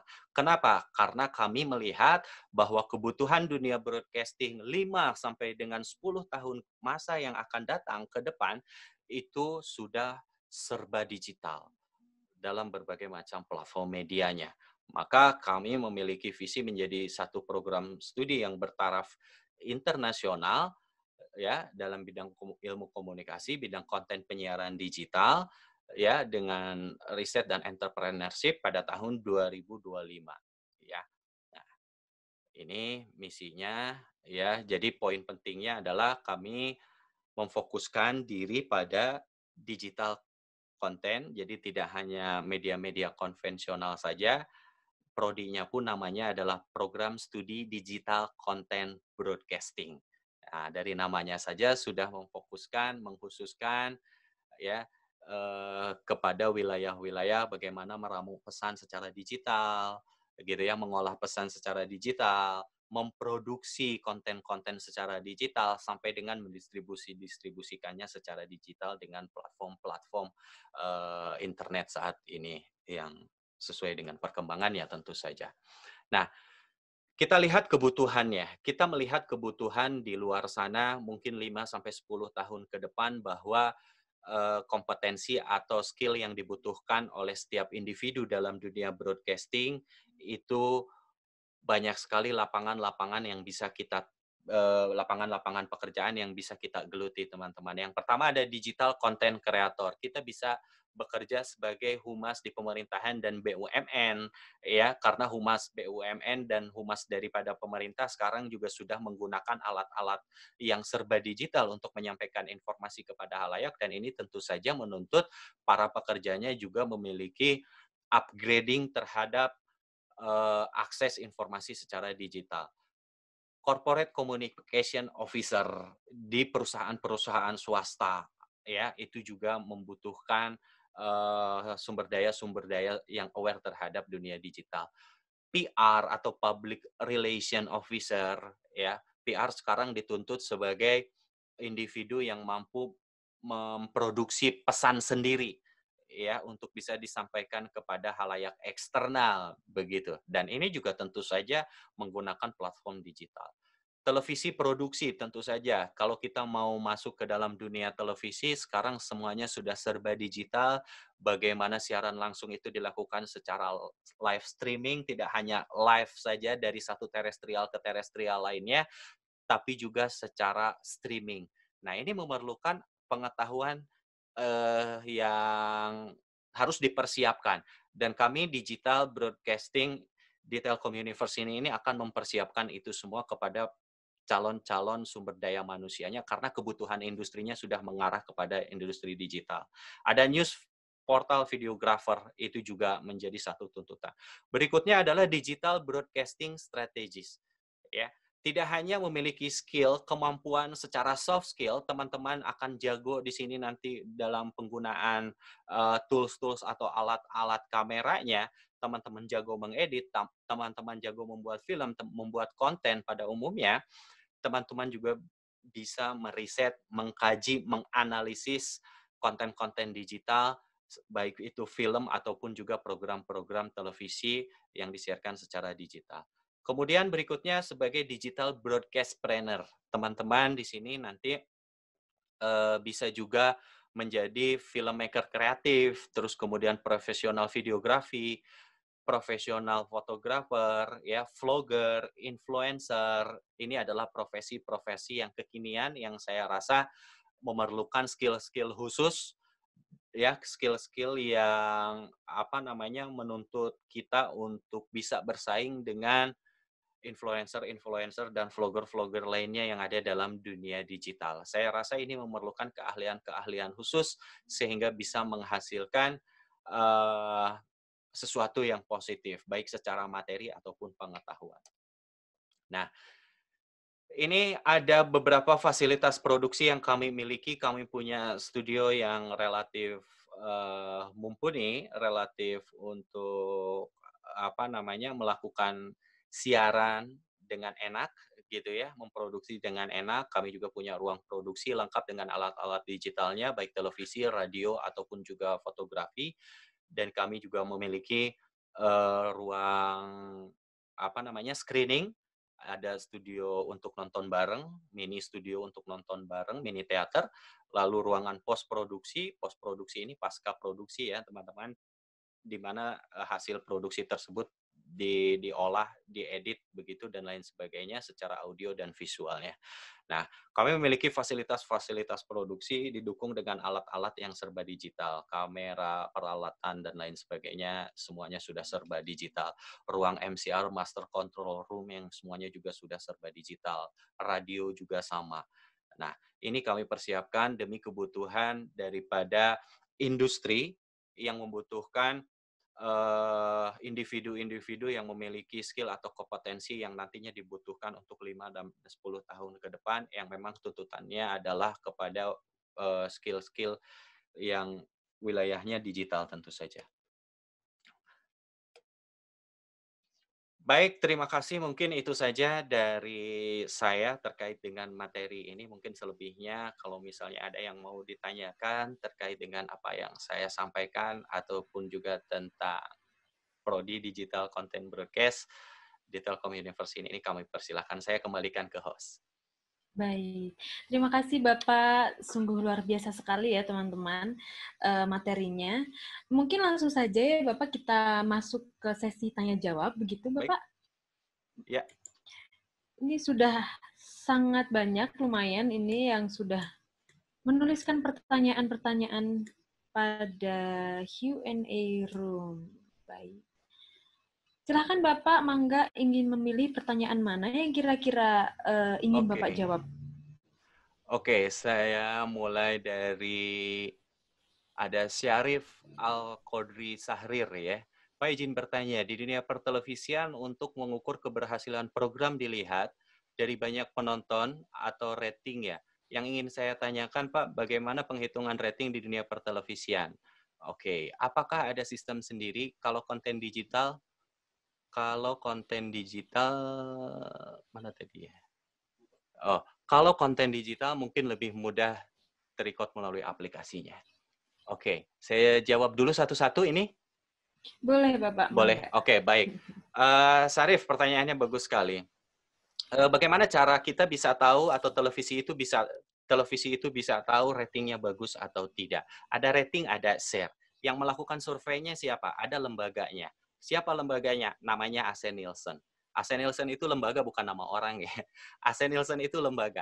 Jadi televisi itu dia menyewa atau membayar lembaga tersebut untuk melakukan survei. Misalnya begini, program sahur misalnya. Sahur itu kan jamnya program sahur itu taruhlah di antara jam 2 sampai dengan jam 5. Dan hampir pada saat kita nonton TV, itu siarannya hampir sama. Nama programnya variety show. Ada beberapa televisi yang lain yang programnya sinetron. Nah, mereka akan head to head dengan jenis program yang sama. Head to head itu versus ya, berhadap-hadapan gitu. Lawan tandingnya siapa gitu ya. Misalnya RCTI dengan SCTV sama-sama sinetron. Yang satu preman pensiun, yang satu apa tuh? Yang Deddy Mizwar itu ya. Nah, mereka berhadap-hadapan. RCTI dan SCTV, mereka akan membayar AC Nielsen itu untuk melakukan survei kepada halayak. Sistemnya secara random. Biasanya dilakukan di kota-kota besar. Dan nanti akan secara berkala, secara rutin, per 2 mingguan, atau per 2 mingguan rata-rata mengirimkan rating kepada televisinya. Ada di 12, ada di 11, atau ada di berapa. Nah, ini sangat bergantung kepada rating tersebut. Jadi kalau Sarif tadi bertanya bagaimana metodenya gitu ya, penghitungan ratingnya, jadi televisi menggunakan satu lembaga yang namanya AC Nielsen, dan AC Nielsen itu melakukan survei di kota-kota besar dengan cara random sampling, yang random sampling itu dipilih kota-kota besar saja ya. Jadi siapa dalam satu rumah itu ada satu televisi, yang menyalakan televisi dan yang menonton program tersebut gitu. Jadi di random dijadikan sebuah sampel, lalu kemudian diolah, datanya dikembalikan ke televisi, dan televisi menjual hasil rating tersebut kepada agen-agen iklan untuk mau beriklan. Karena pengiklan sendiri dia tidak mau kalau tidak ratingnya bagus untuk bisa placement atau memasang iklan di situ gitu, di program tersebut gitu.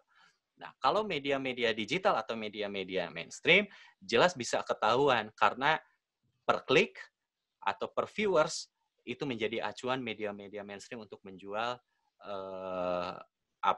kontennya kepada agensi iklan tersebut. Apalagi kalau media sosial, kita cukup lihat followers-nya, subscriber-nya, itu cukup untuk modal kita untuk bisa memberikan berjualan kepada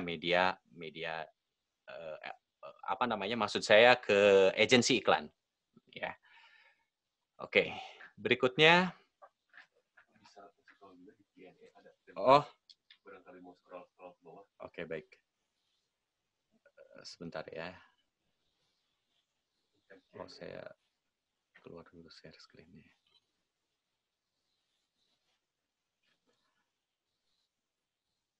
Oke, ini banyak sekali pertanyaan ya. Mudah-mudahan terjawab semuanya. Ada dari Muhammad Fauzi.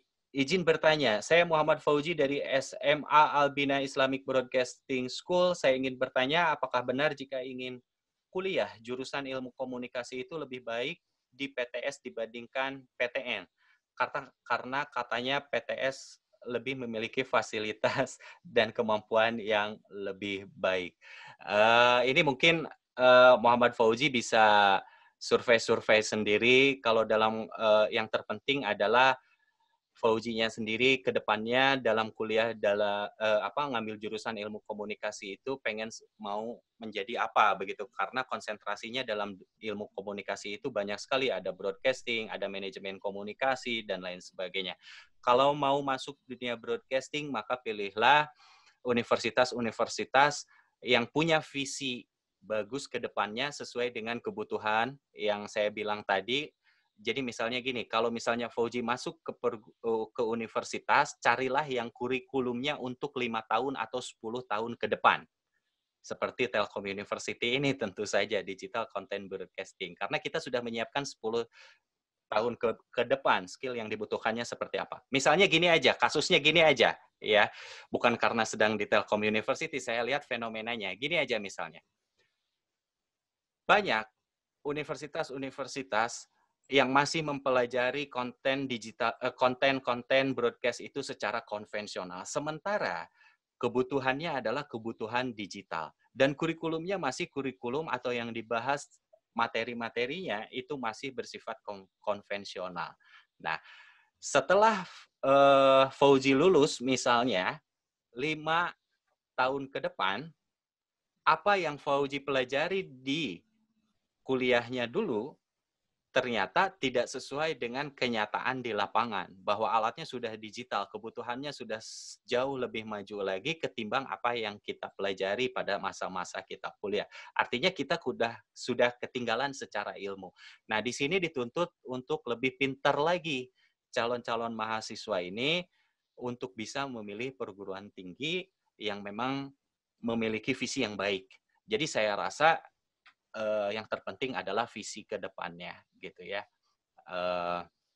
Tentukan dulu tentu saja minat kita kemana gitu ya. Kalau saya di dalam dunia broadcasting, maka 5 tahun atau 10 tahun ke depan tuntutannya sudah semakin canggih lagi, sudah harus multitasking lagi, kita dituntut memiliki skill yang luar biasa, maka kita harus dibiasakan dengan pembelajaran dengan masa depan akan seperti apa kenyataan di lapangannya, dan itu kita punya persiapannya di sini gitu. Baik, berikutnya Depa ya, Depa Al-Rahman. Assalamualaikum. Sebelumnya perkenalkan, nama saya Depa Al-Rahman, SMK 1 Bojong Picung Cianjur. Saya izin bertanya, dalam perkembangan broadcasting pasti tidak luput dari pengaruh internet dan perkembangan zaman.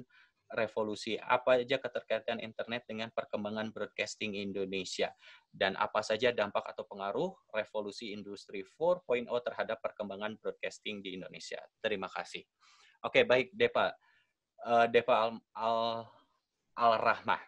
Ya, apa dampaknya dalam perkembangan broadcasting Indonesia di era industri 4.0? Seperti yang saya sampaikan tadi, kalau misalnya media-media tidak berevolusi ke dalam media konvergensi di tengah-tengah zaman 4.0 ini, maka media tersebut akan ketinggalan. Fenomenanya seperti apa? Ketika kita melewatkan sebuah siaran yang itu penting menurut kita, maka kita akan larinya ke internet untuk mencari siaran-siaran langsung yang sudah dilewatkan oleh televisi tadi. Kelebihan dari internet ini adalah kita bisa mengulang, seperti layaknya buku. Informasi itu kita bisa ulang-ulang untuk bisa kita akses lagi. Kalau televisi siaran langsung itu jarang sekali kita bisa mendapatkan siaran tundanya. Nah, inilah yang disadari oleh media-media konvensional sehingga akhirnya mereka mengkonvergensikan dirinya. Maka tidak sedikit media-media yang membuat tayangan-tayangannya lalu kemudian diupload di YouTube. Lalu kemudian diupload di beberapa platform media-media digital. Ini adalah fenomenanya. Ya, keterkaitan antara media konvensional dengan media-media internet saat ini.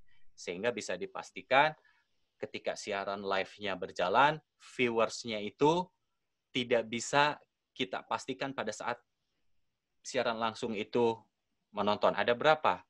Gitu ya. Tapi kalau misalnya di media digital, seperti di Zoom ini, saat kita sedang melakukan conference seperti ini, kita sudah bisa tahu berapa halayak ya yang bisa kita akses. Lalu kemudian berapa jumlah orangnya, dari mana saja gitu ya yang tergabung. Nah, ini adalah kelebihan-kelebihan dan kecanggihan-kecanggihan dalam dunia broadcasting saat ini. Ya, itu Depa. Lalu kemudian Doanta Ginting, selamat pagi Pak. Putri Asri Prabowo dari Jakarta. Saya ingin bertanya, saat ini seiring dengan berkembangnya dunia teknologi, banyak sekali hacker sangat merajalela, terutama pada media sosial dan internet. Bagaimana caranya untuk mencegah hacker agar tidak masuk? Dan bagaimana kita mengetahui bahwa akun kita sudah diretas oleh hacker? Bagaimana pula kita memberikan arahan pada orang awam yang masih kurang mengetahui? Nah, ini terjadi pada influencer atau terjadi pada public figure yang memang followers-nya sudah banyak. Nah, ini harus dibarengi dengan pemahaman tentang sosial media analitik juga. Dengan engine-nya kita harus tahu juga gimana caranya menghindari hacker, gimana caranya melindungi akun kita, ya. Setahu saya nih, kalau bikin username dan password, cari perpaduan dari huruf besar dan huruf kecil, lalu dipadukan dengan simbol, dipadukan dengan angka, gitu ya, secara rahasia. Itu saya rasa sudah paling kuat gitu ya. Dan jangan sampai memberikan password yang mudah diakses, tanggal lahir gitu ya, tanggal nomor sepatu misalnya, janganlah. Ya, tapi kasih kombinasi antara huruf besar, huruf kecil, simbol, dan kode. Itu saja sih ya terkait dengan saran sederhana dari saya. Selebihnya teman-teman bisa browsing lah ya gimana caranya untuk bisa meningkatkan security kode itu. Ya. Lalu kemudian berikutnya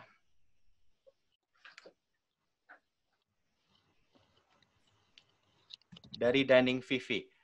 Para YouTuber dan konten kreator, apakah benar bahwa pendapatan mereka bukan berasal dari mana kok menghilang? Sebentar. Bukan berasal dari banyaknya viewers, tapi gara-gara ada iklan yang ditayangkan. Ya, kalau dulu YouTube itu berdasarkan kepada viewers saja. Tapi kalau sekarang, seiring dengan perkembangannya, pengguna YouTube juga semakin banyak, maka syarat untuk iklan bisa masuk itu kita harus termonetisasi terlebih dahulu. Gimana caranya bisa termonetisasi? Minimal, tayangan-tayangan kita harus tercatat lebih dari 4.000 jam dan memiliki lebih dari 1.000 subscriber. Nah, untuk bisa mencapai itu sulit. Ya.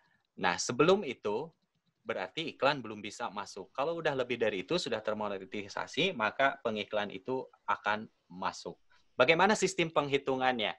Sistem penghitungannya ada yang dikenal dengan CPM atau cost per million. Per 1.000 klik atau per 1.000 iklan yang kita klik, maka kita akan mendapatkan $1 biasanya. CPM, cost per million. Per million itu berarti per 1.000 ya. Nah, kita bisa mendapatkan $1. Jadi ya kita hitung-hitung saja gitu ya. Jadi kalau kita nonton YouTube, semakin kita banyak nonton iklannya, maka kita memberikan beberapa poin, memberikan pundi-pundi untuk si konten kreatornya gitu. Ya, jadi sebenarnya itu nanti dihitungnya oleh Google AdSense. Ya, kalau mau jadi YouTuber jangan mengandalkan AdSense iklannya saja karena peluang-peluangnya banyak sekali ya dengan cara endorse, dengan cara sponsor, dengan cara iklan-iklan secara langsung dan tidak langsung dari YouTube gitu maksudnya. Itu peluangnya lebih banyak lagi. Langsung? Oke, baik. Baik, Bapak, mungkin langsung Bapak memberikan pertanyaan kepada teman-teman.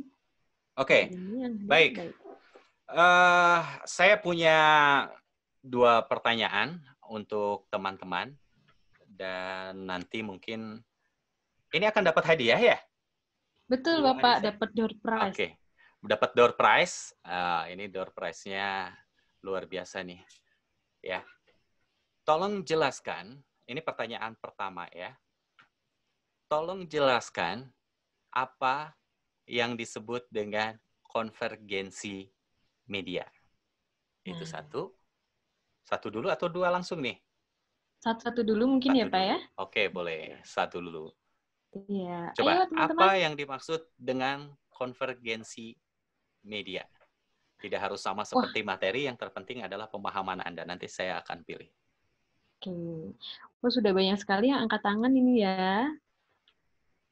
Oke, baik. Mungkin saya bisa memanggil Ocha Trisepta.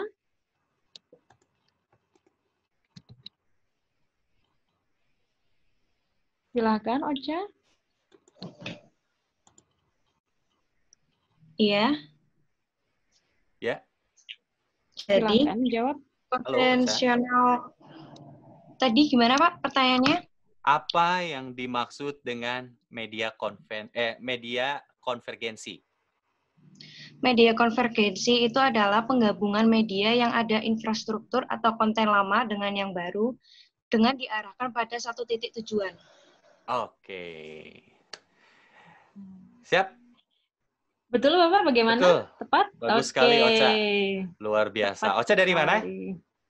Dari Pekalongan, SMA Negeri 1 Pekalongan. Kelas berapa, Ocha? Kelas 12 udah lulus, Pak. Udah lulus ya? Ada ketertarikan dalam dunia broadcasting? Ada. Sebenarnya saya ingin bekerja di bagian public relation. Nah, itu berarti saya harus masuknya ke broadcasting ya, Pak? Iya. Kalau mau jadi public relation, ada konsentrasi tersendiri namanya public relation. Tapi public relation juga memang menuntut para PR-PR ini harus bisa bekerja secara konten digital juga tentu saja, karena ada media yang dipakai kan untuk bisa menyampaikan informasi kepada pihak eksternal gitu ya. Yang pasti rumpunnya masih dalam rumpun ilmu komunikasi begitu saja, Ocha.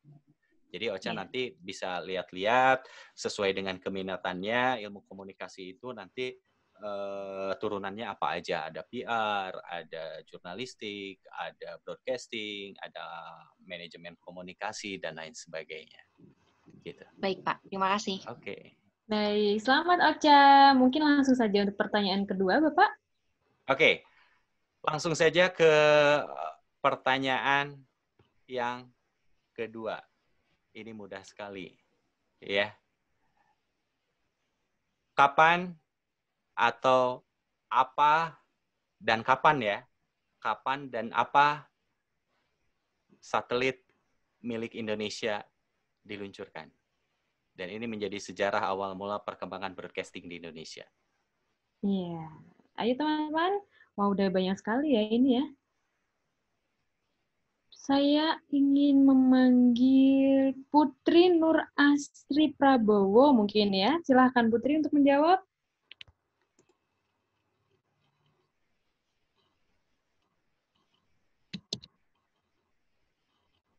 Halo Putri, apakah di sana?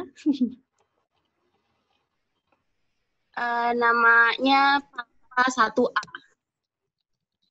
Apa? Palapa 1A. Nama apa itu? Nama satelit milik Indonesia yang pertama kali diluncurkan. Oke. Tahun berapa? Tahun 1906.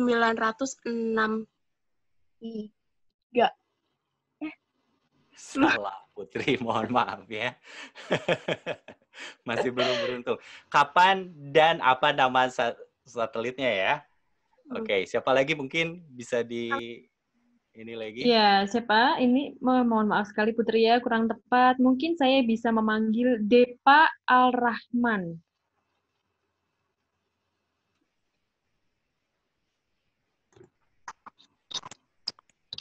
Ya, halo, silakan Depa. Halo, Depa dari mana? dari Cianjur, Pak. Dari Cianjur. Kelas berapa, Ya. Depa? Kelas 12, alhamdulillah mau lulus, udah lulus maksudnya. Udah lulus, alhamdulillah ya. Ya, langsung aja jawabannya apa? Jawabannya adalah satelit Palapa A1 pada tahun 1976. Oke, good, bagus, Depa. Langsung aja dapat. Akhirnya ya. Oke, jadi nama satelitnya satelit Palapa A1 tahun 1976 itu di era pemerintahan Pak Presiden Soeharto pada saat itu, ya. Oke. baik, selamat Depa Al-Rahman. Mungkin untuk 3 pemenang lagi, Bapak dapat memilih 3 pertanyaan terbaik, Bapak. Oke, baik. 3 pertanyaan yang terbaik, ya. Betul. Oke, sebentar. Ini banyak sekali ternyata pertanyaannya, ya. Siaran televisi saat ini kurang bagus. Sebentar.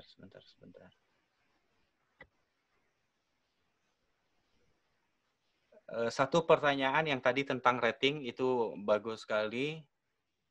Siapa tadi ya yang saya jawab pertama itu? Syarif Al-Hadri mungkin ya, itu ya, betul? Syarif Al-Hadri itu tentang rating bagus.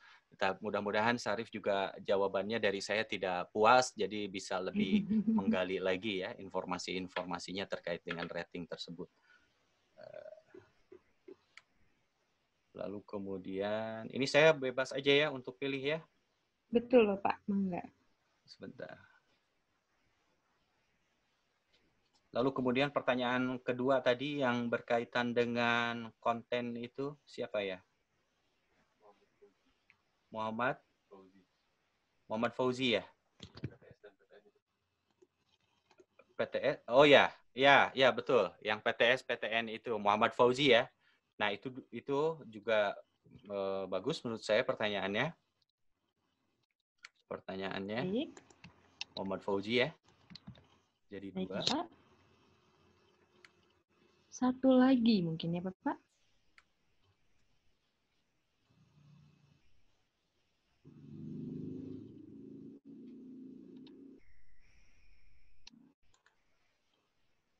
Oke. Ini ada satu pertanyaan yang menurut saya juga bagus dari Doanta Ginting, ingin bertanya, penyebab siaran televisi saat ini menjadi kurang bagus dan terlihat seperti kehilangan ide untuk membuat konten, malah menggunakan konten dari internet seperti YouTube dan yang lainnya. Nah, ini pertanyaan yang bagus juga, artinya peka juga terhadap dunia broadcasting saat ini. Memang fenomenanya saat itu sekarang gitu ya, karena televisi dalam hal ini terlihat dari konten-kontennya mereka menyadari bahwa viewers itu ternyata lebih banyak dalam konten-konten digital, sehingga televisi mengakalinya yang saya sebut sebagai konvergensi tadi, menggabungkan informasi atau program-programnya dengan muatan-muatan secara digital. Banyak sekali kan program-program TV sekarang yang menyiarkan sesuatu yang viral. Hitam putih saja misalnya Deddy Corbuzier, yang miliknya Deddy Corbuzier. Dulu ketika dirancang program hitam putih tersebut, perlu diketahui ya teman-teman, ketika mau membuat program pertama kali di televisi itu patokannya 13 episode. Kalau 13 episode ratingnya udah bagus, maka TV tersebut harus di take down karena tidak menghasilkan profit. Ternyata ratingnya hitam putih ini bagus. Nah, semakin panjang episodenya, maka konten siarannya semakin habis. Yang tadinya ngambil artis-artis yang masuk jadi bintang tamu di sana ternyata habis, dan akhirnya hitam putih mengambil konten-konten yang viral yang ada di media-media digital, sehingga akhirnya umurnya bisa panjang dan tetap berada menguasai jam-jam prime time. Kalau jam prime time kan berarti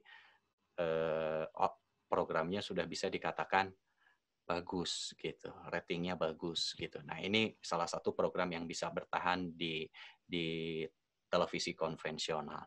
Nah, salah satu caranya adalah seperti itu, tapi harus kreatif gitu. Saya tidak bisa menyalahkan televisi yang mengambil konten-konten dari YouTube gitu ya, dan bukan mencuri atau mengambil ide-ide dari media sosial gitu ya, tapi itu adalah cara mereka untuk bisa bertahan dan menggait pemirsa. Itu adalah cara kreatif dari mereka. Itu saja yang terakhir. Oke, baik. Ya, betul. Selamat bagi para pemenang, nanti akan kita hubungi setelah kegiatan ini selesai.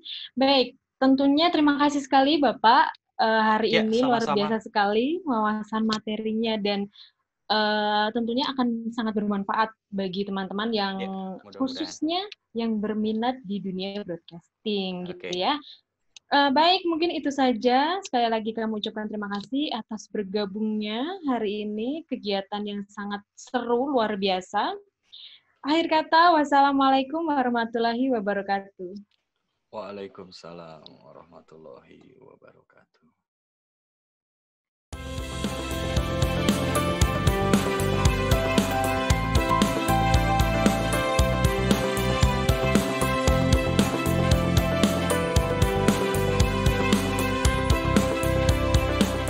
Telkom University merupakan perguruan tinggi yang selalu menjawab tantangan dalam kemajuan pendidikan dengan mengikuti perkembangan teknologi informasi dan komunikasi.